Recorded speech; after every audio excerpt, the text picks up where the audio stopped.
So you think you can beat me by outlawing my thoughts with your rogue politicians and the judges you bought? So you think you can mold me like I'm made out of clay? Oh, you want me to answer? Just got this to say. Take a look into this warrior's eyes. Tell me what you see. Take a look into this warrior's eyes. Oh, that still beats free.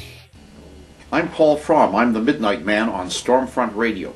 Catch me every night at midnight Eastern Time at www.stormfront.org for my nightly program of news and commentary of interest to our people. In fact, that's what I call it, for our people.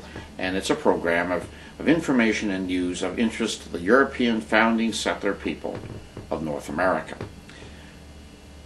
Well, at the very end of January of 2008, the Toronto Board of Education, which certainly is one of the nuttiest boards of education in Canada, decided to vote to have an experimental black school. Those of us with a bit of a memory say, you know, it's come full circle, back to segregation. Well, better not touch that one. The thinking is blacks aren't doing very well. 40% of them don't graduate from high school, don't get a high school diploma, there's a high dropout rate, and so on. Well, what to do? Why is that? Well, the crazies of the Toronto Board of Education think that it must be because we're not doing enough for blacks. Blacks aren't comfortable. They don't feel very good about themselves. If we had a more black-centered or Afric-centered education system, they would do well, so the thinking goes. So, you know, you kind of wonder, well, is it only going to be black literature, black history, full of a lot of bogus stuff? Of course blacks have a history. And there are many types of blacks. There's North American blacks, Caribbean blacks, African blacks. Of course they have a history. But these people are going to have to function in Canada, in a largely European, North American society. Well, it's fine on their own time to learn about their particular ethnic history. They ought to be learning about the history of the society they're going to fit into. Well, what about math? What about physics? What about chemistry? Is there black math, black chemistry, black physics? Come on. If a black is going to be successful, he or she is going to have to learn the same things that other students learn.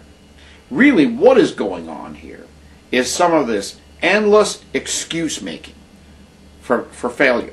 You know, it's interesting that East Indian and Chinese students, on the whole, do quite well.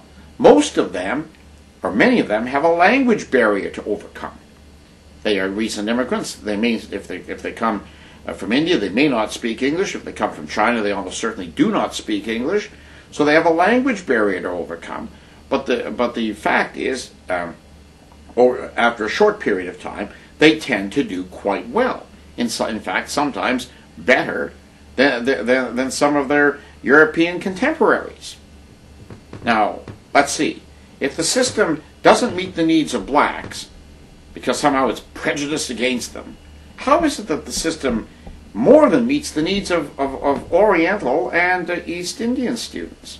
Well, of course, it's not the system that's against the students. I mean, in one of the most pathologically anti-racist education systems, certainly in Canada, perhaps in the world, it's hard to believe the Toronto system somehow has it in for blacks. I mean, that's just preposterous. Well, what's the reason? Well, look at some of the values. Most Orientals and East Indians place a high value on education. The family may be poor, but they see quite rightly that the way to success is education. I mean, that gives you at least a grounding upon which you can grow. Many black homes do not have such an emphasis. And one of the problems is that many black families are dysfunctional. Illegitimacy rates among blacks or single-parent families are close to 70%. That is, 70 out of every 100 blacks is probably living with a single parent, usually the mother. There isn't a father role model in most cases. There isn't a male role model.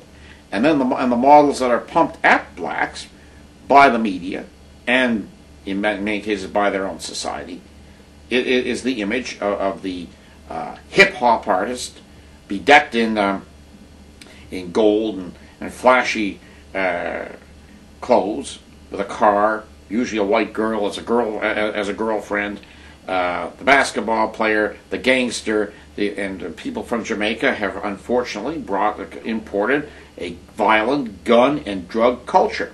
And under multiculturalism, we don't say, get with the agenda, leave that culture at home. No, we cater to them. We say, no, your culture is as good as ours. You have a right to practice your culture. And so we've got dysfunctional black communities with high crime rates. High crime rates against each other, but high crime rates against the general society.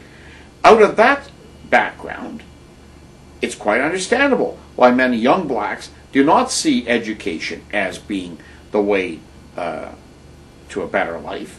It's not pushed to them. It's not part of their family values. Their family values are different. That's not to say all black families are like that. Of course not. But the poor black achievement rate is traceable to dysfunctional families, the drug culture, gangs, and so on. Now, what does an Afrocentric or black-centric segregated school do for that? Nothing. You know, there was a black educator some years ago named Joe Clark, like the Canadian Prime Minister. He was in Newark, New Jersey, and he took over a horrible school in the black projects. Huge dropout rate, 40% or more absenteeism every day, gang fights in the hall, disrespect of the teachers, and so on. Joe Clark cleaned that school up. How? By imposing on the students the same discipline that works for all students. First of all, no more weapons. Secondly, if you didn't attend school, he would personally come after you. So, regular attendance, regular work, shuffling down the hall or dressing in trendy rags wasn't allowed. He didn't allow hats in his school. He said, you're here for business. And just as if you went to a regular work site, you've got to dress the part. So he imposed discipline. He insisted on attendance. He insisted on work. And the result was the school was cleaned up. Now, they didn't achieve the highest marks in the state, of course, but they were. He was able to get a fair number of students to do reasonably well. Now, if that's what they have in mind of this all-black school in Toronto, it would work. I suspect it's not. It's more alibying and catering to people. Instead of saying, you've got to shape up, you've got to work, and you've got to perform, and you can't use the fact that you're black as an alibi.